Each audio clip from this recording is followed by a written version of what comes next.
Sevgili Genel Başkan, ya kusura bakmayın. Siz nasıl olsa ev sahibisiniz.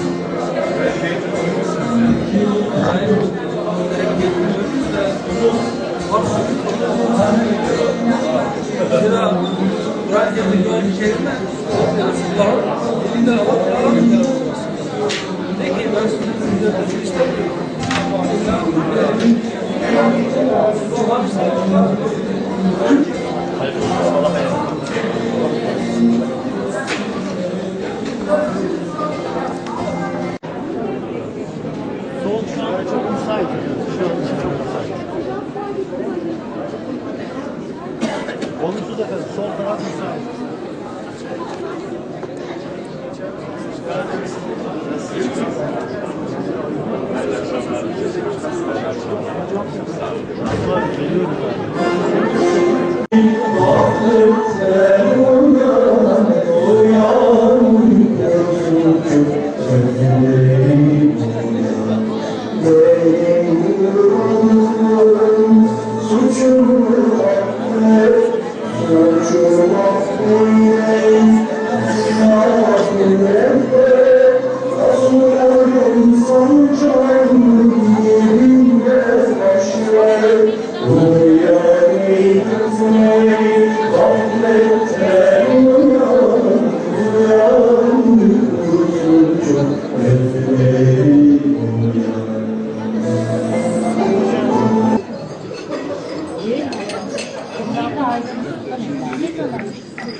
Allahu aminin.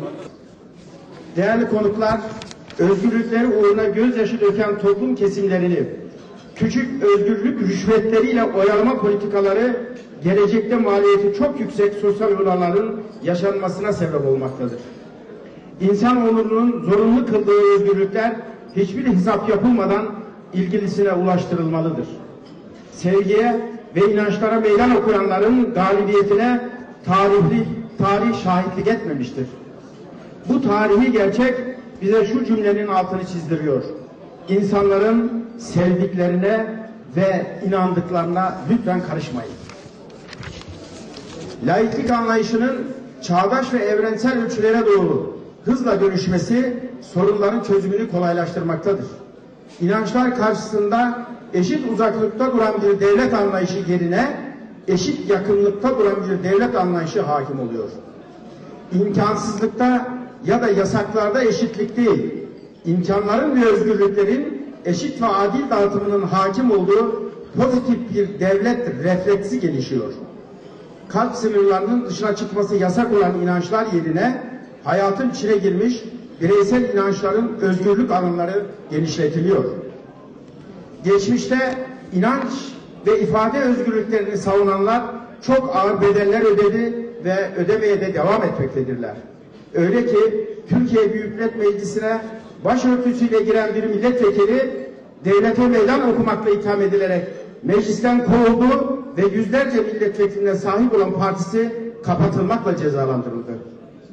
Daha yakın bir zamanda inanç ve öğretim özgürlüğünün önündeki engelleri kaldırmak için Türkiye Büyük Millet Meclisi'nde 410 milletvekilinin yapmak istediği anayasa değişikliği 336 milletvekiline sahip bir siyasi partinin kapatılması için delil olarak mahkemeye sunuldu ve parti kapatılmaktan kıl payı kurtuldu.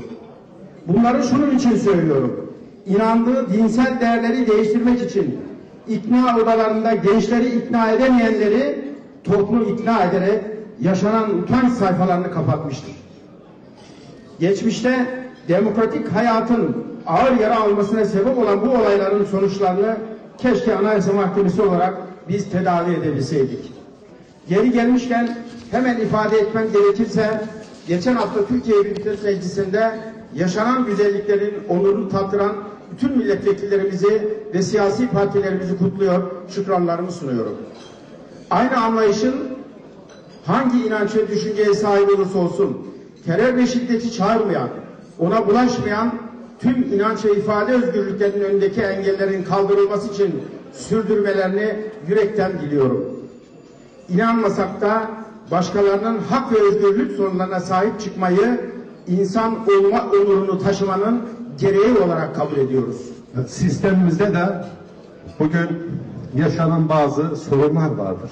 Son günlerde bazı tartışmalar çıkıyor efendim. İşte camiyle cemevi yok, Alevi, Sünni. Türkiye'de Alevi, Sünni sorunu yoktur.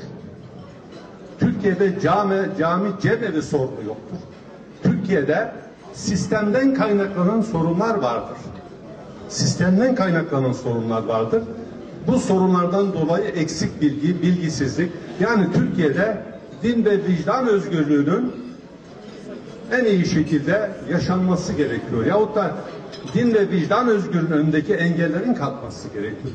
1925'te gelinmiş, kavramlar yasaklanmış, dergahlar kapatılmış, 2600 dergah kapatılmış. Bunların 600 tanesi Alevi Bektaşi dergah, geri kalan 1900-2000 tanesi diğer Mevlana, Nakşibendi, Abdülkadir Geylani, Cerrahi, Kadiri gibi dergahlar ve 5000'e yakın medrese kapatılmış. Dünya Ehl-i Beyt Vakfı biliyorsunuz Muharrem ayı iftar programlarını geleneksel hale getirdi. Bu ülke iftar programına sağ olsunlar Genel Başkan Sayın Fermani Altun bizleri de davet etti. Biz de doğrusu Ehl-i Beyt-i Resulullah'a olan muhabbetimizden dolayı bu daveti geri çeviremezdik. Zira Allahu Teala Kur'an-ı Kerim'de Hazreti Resulullah Aleyhisselatü Vesselam'ın diliyle mealen ona buyurmuş, bize de buyuruyor. De ki ben sizden herhangi bir ücret istemiyorum. Ancak benim Ehl-i Beyt'imin sevgisinden başka, onları sevmenizden başka.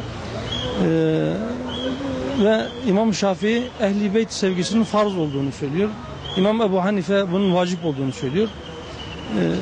İnsanlığın bugün içine düştüğü durumdan kurtuluşu ancak ve ancak Ehl-i Beyt mektebinin ve Ehl-i Beyt mensuplarının etrafında toplanmasıyla, onların insanı kemale götüren öğretilerinin etrafında birlik olmasıyla ancak mümkün olabilir. Güzel bir programdı. Rabbim hayırlara vesile kılsın. Biliyorsunuz bugün aynı zamanda 1435. Hicri yılın 2. günü, yani Muharrem'in 2'si. Bu vesileyle ben bütün İslam aleminin Hicri yılbaşında tebrik ediyorum.